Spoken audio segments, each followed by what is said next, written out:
sababa isheen itti mucaa kana huuteen jechuudha. Huutee amma keessaa baastee jirti. Bar maal keessatti hafere? Keessaa fixxee jirti jechuudha. Amma kana warri gaafa dhagahe maal jedhu jedhe baran. Baay'ee tokko nama qaanessa bar. Ani yeroo akkamii kana keessa akka jiru. Mee ganaa ijoollummaa kanatti osoo adabatee taa'ee jiraate maaltu cinqii kana hunda isarraan gahe? Namni yoo jaalates takka jaalatee takkitti saniif amanamee jiraachuu. Ganaa ijoolleedha. Ganaa daa'ummaa kanatti bakka 10 maaltu isa geesse? Har'a hanga lubbuu isaa dhabutti maaltu iddoo kanaan isa gaheen jedhe barani. Waan baay'ee garaa nama nyaatu. Ashama harka fuunee jarra jirtu bakka jirteetti nageenya waaqayyoo isiniif haa baay'eetu hordoftoota misiyaarsiituuf. Guyyaa har'aa viidiyoo baay'ee nama gaddisiisu walitti deebinee jirra. Turtiin keessan hanga dhumaatti na waliin haa ta'u. Warroonni chaanal kanaaf haaraa taatan subscribe gochuun gara maatii kootti dabalama. Warroonni maatii koo istaatanii na hordofartan guddaa galatooman isiniin jedha.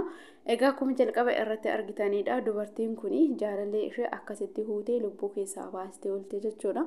Egaa sababbiin isaa maalidha? Maalirratti wal lolanii maalirratti akkas goote dubartiin kuni yoo jettanii isinitti hima jechuudha.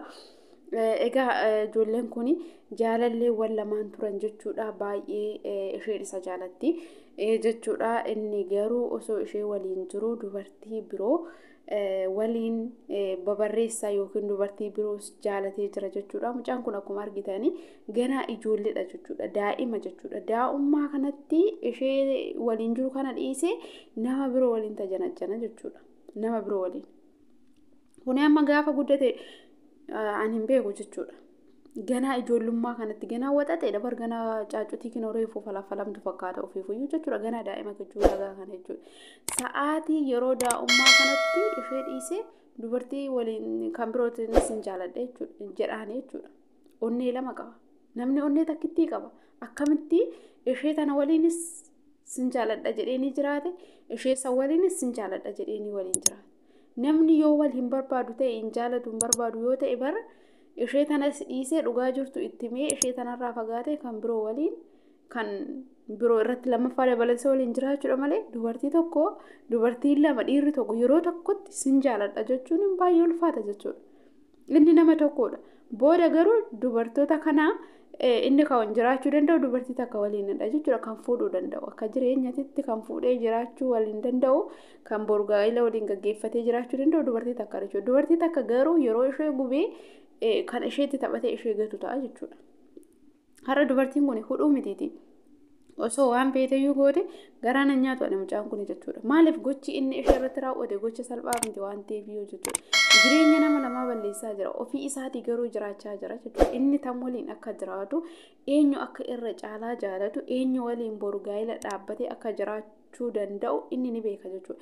Dubartoonni kun garuu osoo hin beekin isa waliin miidhamanii jechuudha. Hin beekan kaasaan.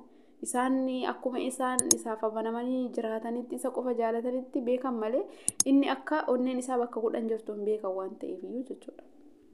Warroonni karaarra deemanii kaameraa waraaban kun isa dhugaa dubbachuudhaaf hedduu takkanatti tolan jechuudha. Maaliif hojjetan warra amanamanii namaaf hin teenyetu salphata malee warri jireenya dhugaa namaaf amanamanii dubartiin dhiirri dubartiidhaaf amanamee jiraatanii isaaniif takka intini rakkoon qabu jechuudha. Maaliif dhugaa jirtu hin baran waan ta'eef jechuudha. Dhugaa yeroo tokko barii miidiyaan kun waa hedduullee nu barsiisa.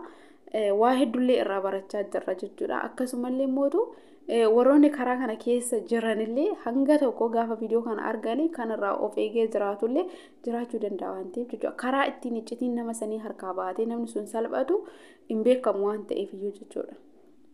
Nah hedduu takkan ittiin boone warra karaarra deemanii kaameraa waraabanii namoota iccitii isaanii jalaa gadi baasan jechuudha. Kan bilbila isaanii kennuun jaalannetu jira.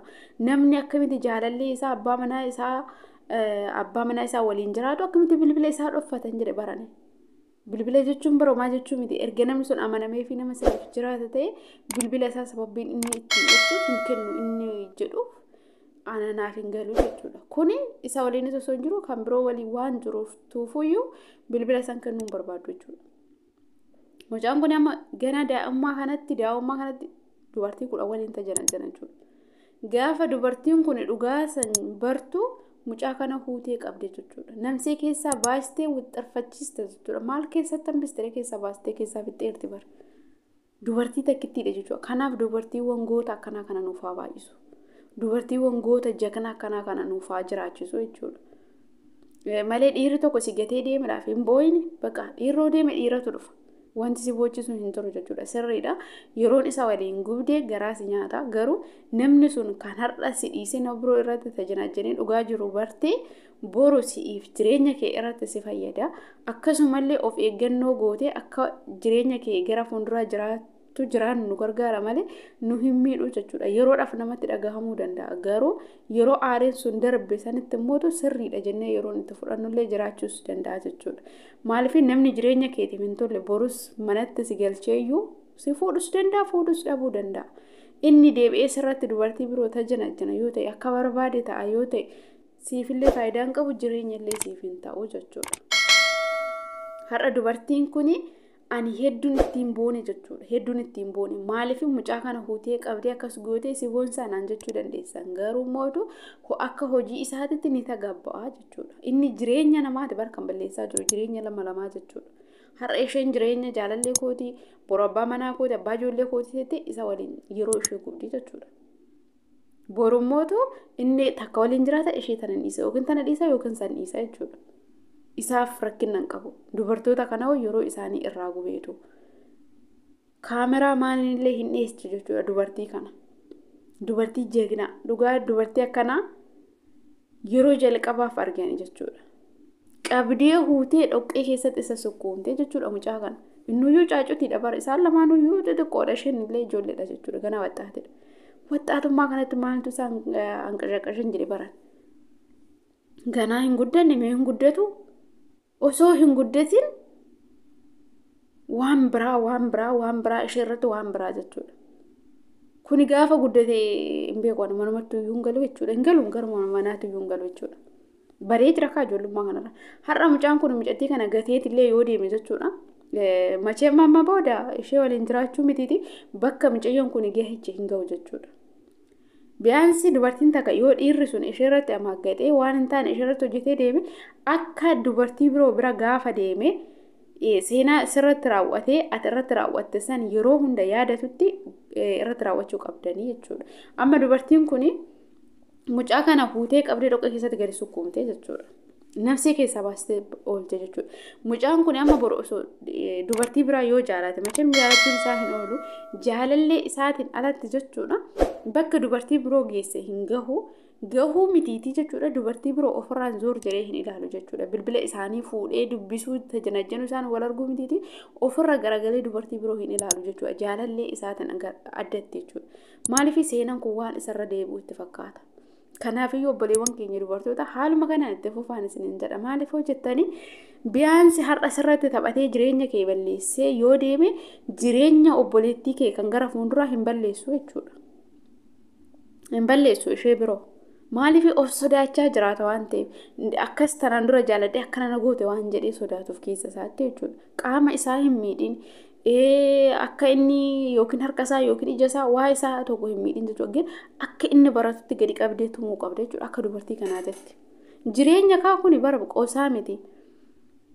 Har'a yoo ati zim jettee boossee fi biraa deemte ta'e inni boru akkuma har'a si godhe kana kan biroo sirratti jaalata jechuudha. Garuu tuni amma barnoota guddaa isaaf kennite jechuudha. Achiillee ka'ee gaggaba fiigee bade jechuudha naannoo sanii bakka sanii jechuudha. Kaameraa maaninillee ni dhiyeesse mucayyoo kana jechuudha. Isheen takkittii tana mucaa kana fuutee qabde dhoqqee keessatti jechuudha. Yeroo osoo kaameraa maanin ishee kana irraa qabuudhaaf isheen isa ofirraa dhoowwuu gaaruftutti kun jalaa ka'ee fiigee badee jechuudha. Malee sila keessaa fixxee jirti.